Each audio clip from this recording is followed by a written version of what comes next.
સ્વપ્નોને મિટ્ટીમાં મિલાવ્યા છે. બાદશાહ સલામતના હુકમની તોહીન કરી છે. હું તને ગિરફ્તાર કરીશ. गिरफ्तार करवानी कोई जरूरत थी जहमत खां. शहनशाह हिंद પાસે હું ખુદ હાજર થઈશ.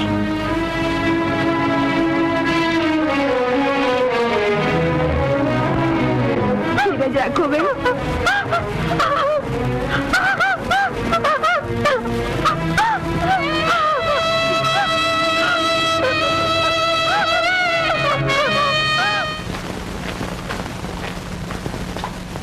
आओ आओ संगीत सम्राट, बहुत दिल से दर्शन दीदा.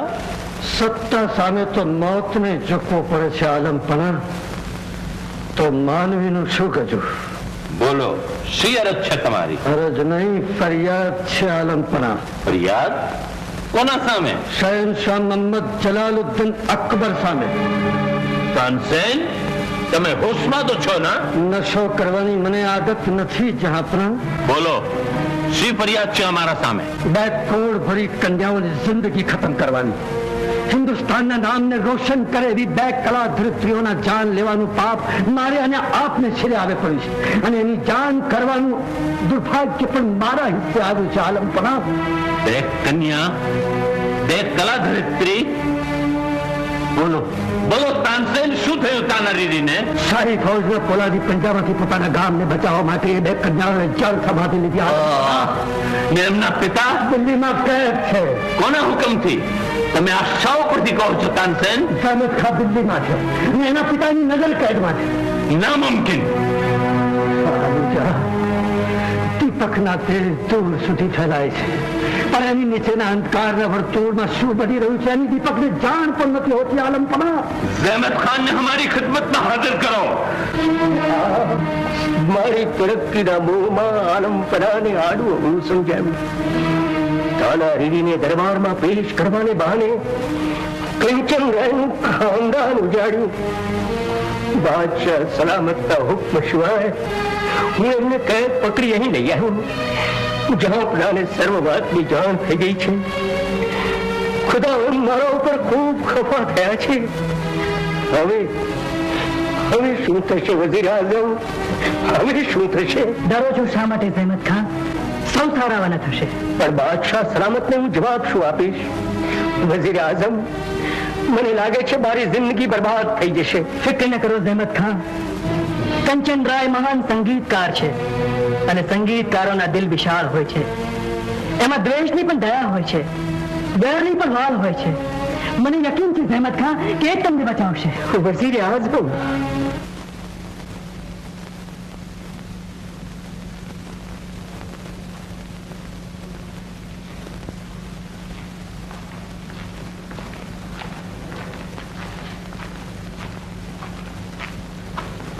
શાહ હિન્દુસ્તાનનો સિતારો બુલંદ હો. બોલો ज़हमत खान, આ વાત સાચી છે? આલીજા, જે કામ હું કરી આવ્યો છું એ બદલ મને સજા મળવી જોઈએ. એટલે? જહાંપના, આપે જે 2 કન્યાઓ અને એમના વાલિદને માન મરતબા સાથે અહીં હાજર કરવાનો હુકમ કર્યો હતો એનું હું પાલન નથી કરી શક્યો. એટલે તમે કેવા શું માંગો છો? શસ્ત્ર અને સત્તા ઉપરના મારા અંધવિશ્વાસને કારણે એ 2 દેવ કન્યા જેવી કિન્નરીઓએ જળ સમાધિ લીધી. એના કમનસીબ વાલિદને કેદ પકડી હું અહીં લઈ આવ્યો છું. એટલે જહાંપના જે સજા ફરમાવે તે ભોગવવા હું તૈયાર છું. સજા તમારે એકલાએ નહીં, બલકે 2 ગુનેગારોએ ભોગવવાની છે. 2 ગુનેગારો? હા, બીજો ગુનેગાર છે મોહમ્મદ જલાલુદ્દીન અકબર. કંચન રાય માનવીની જિંદગી લઈ શકે છે, પરંતુ એને સજીવન કરી શકતો નથી. એ જ કારણથી અકબર લાચાર છે. અમારા હાથે જે પાપ થયું છે એ પાપનું પ્રાયશ્ચિત સજા દ્વારા ભોગવવા અમે તૈયાર છીએ. તમે અમને મોતની સજા ફરમાવશો તો તે પણ અમે ઉઠાવવા તૈયાર છીએ. બોલો કંચન રાય, તમારો શું ફેસલો છે? રાજન, આપ પ્રાયશ્ચિત કરવા માંગો છો? પેલા શક તવારીખમાં તો અકબરને નામે કલંક લાગી રહ્યું છે, પણ ખુદાને ચોપડે પાપ લેખાય તે પહેલા એ પાપની સજા ભોગવવા માંગુ છું. બોલો કંચન રાય, તમારો શું ફેસલો છે? એક જ. બોલો. રાજન, પ્રારબ્ધના લેખ કોઈ મિથ્યા કરી શકતું નથી. સાંભળ્યું છે કે મારા કુટુંબ પર આવેલી આંધીને રોકી ન શકવાથી તાનસેનજી લાચાર બની પોતાની પદવી છોડી ગયા છે, તો કોઈ પણ ભોગે એમનું સ્થાન એમને પાછું મળે એટલી જ આપની વિનંતી. એ માટે મા બદૌલત પૂરતા પ્રયત્ન કરશે.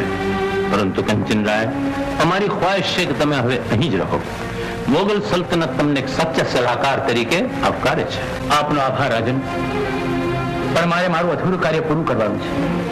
મારા વાલા વડનગરને સ્વાવલંબી બનાવવાનું.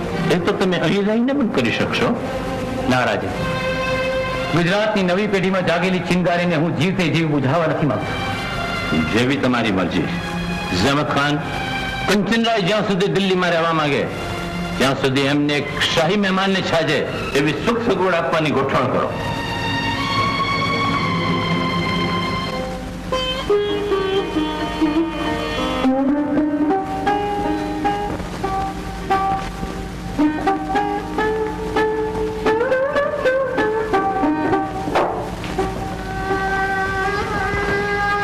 કંચનરાય, તાનસેનજી, આજે કંઈ પણ બોલતા પહેલા મારી જીભ નથી પડતી. દીપકની દાળ જોડે ઝાંખું પડેલું મારું મોં આજે કાળો મહેશ બની ગયું છે. શાંત થઈ જાઓ તાનસેનજી, શાંત થઈ જાઓ. કંચનરાયજી, આ પણ વિધિની કેવી વિચિત્રતા છે કે એક દુભાયેલો બાનવી દુભવનારને આશ્વાસન આપી રહ્યો છે. કંચનરાયજી, મારા પાપી પગલા વડનગરને પાછળ પડ્યા ન હોત તો આજે આ કાળ ઘડી પર આવી ન હોત.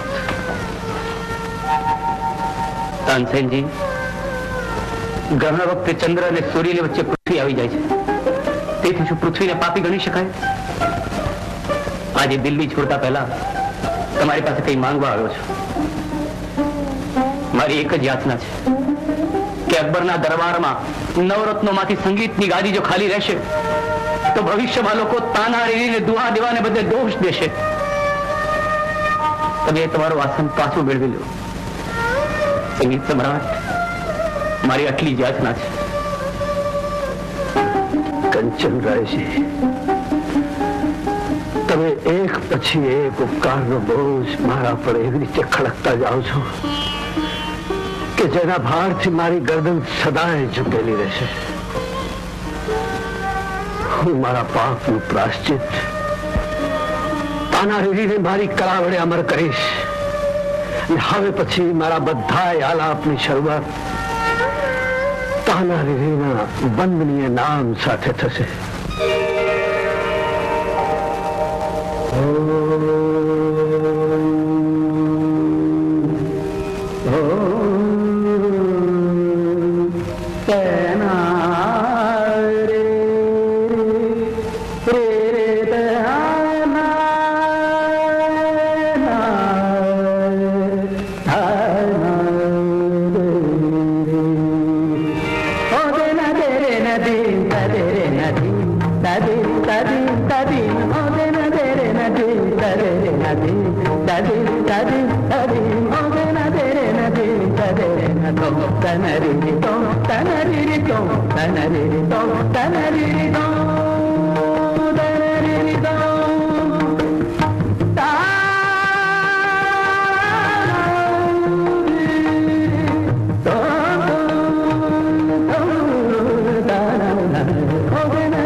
da